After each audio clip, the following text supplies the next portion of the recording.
paano ka makaiwas para ma-love scam or ma-romance scam? Ito yung mga dapat mong gawin. By the way, my name is Nia Guerra and I am from the Philippines. I have been blogging Love Scam and Mr. Han Ji-hoon or facts about Mr. Han Ji-hoon since January 4, 2023. Okay, now ito yung mga tips na dapat mong gawin para hindi ka mahulog sa isang love scammer. Unang-una, be skeptical. Okay, ano ba yung pagiging skeptical? Ibig sabihin, huwag kang mag-assume na ang taong kausap mo ay safe. Okay?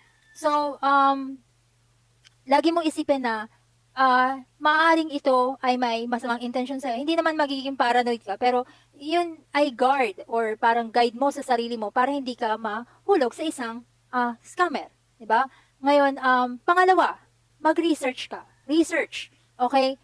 Look them up online. So, do an image search and get a second opinion. So, meaning, meron tayong tinatawag na reverse image search. Ngayon, merong mga profile pictures sila, di ba, na pinakikita sa'yo. So, i-search mo yun.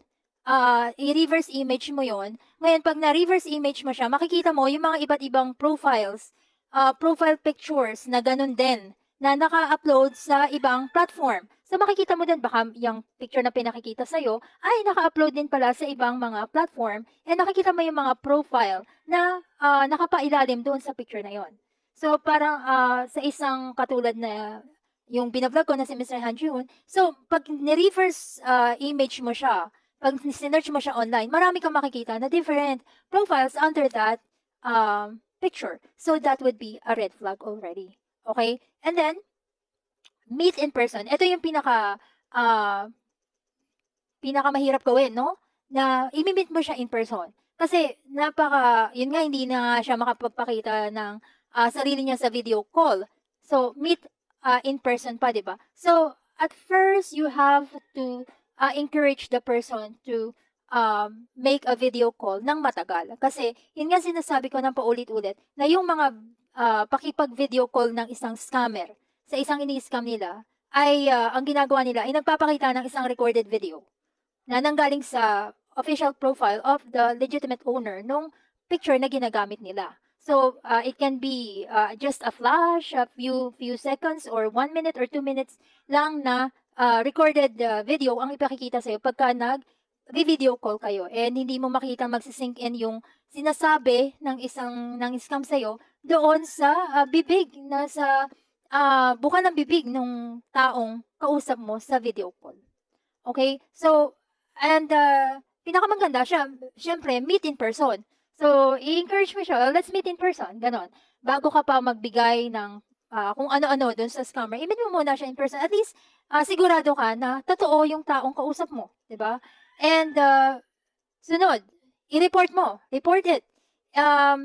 Ngayon, yung pagre-report is yung ini-scam ka na, nakakuha na sa'yo ng pera, tapos patuloy pang humingi. Ngayon, ang pagre-report dyan, dito sa bansang Pilipinas, ang gagawin mo is parang real time. Ano ba, nagsingi sa'yo ng pera, i-report mo agad sa NBI, and doon mismo, yung process ng pagsasend mo at pagka-claim ng pera ay dapat ma-witness ng NBI. Parang ganon. So, hindi kasi siya pwedeng right after the transaction, hindi siya madaling mahuli. Kung right after transaction, mas maraming proseso at mas mahirap gawin.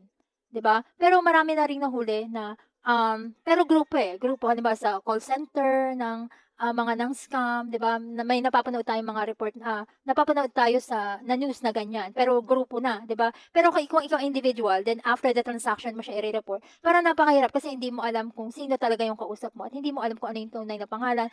So, medyo komplikado siya. So, pag magre-report kayo, dapat real time na kinukuha yung pera ninyo. 'Yun. Then, sunod, if you find out na scam siya or scammer siya, stop the communication right away. Block them, stop the communication. Yun. Hindi, wag kayong half-hearted. Dapat buo yung decision nyo to cut the communication with this scammer. And then, talk to someone you trust. Actually, may mga encounter akong victims na they don't want to talk with the family, with the friends. So, naghahanap sila ng mga makakausap na, kumbaga parang neutral yung status na hindi nila kakilala, hindi sila huhusgahan. So, something like that. So, ganun yung nangyari. Katulad nun, yung mga advocates for anti-scamming, pwede nilang kausapin yan. Diba? Ganun, yun yung pwede natin gawin. At, panghuli, pwede i-block nyo na agad yung mga communication ninyo. I-block niyo yung email, i-block niyo yung social media account niya, everything i-block ninyo. And if you can change, ikaw mismo, mag-change ka ng sarili mong account kung pwede, mag-change ka kasi pwede kang sundan ng yun ang scam sa'yo. Halimbawa, i-block mo man siya, since alam niya yung information mo, pwede ka pa rin niyang makontak. So, kung kaya mong mag-change ng information, like email or social media account, mag-change ka. Yun. Yun lang guys sa oras na ito, and I'll be creating more. And I hope that this will help. Hindi man malaki, pero kahit papaano ay makatulong itong informasyon na ipinigay ko sa inyo. Okay, hanggang doon lang muna po tayo, and maraming salamat. God bless you all. Anyong. See you on my next video. Bye!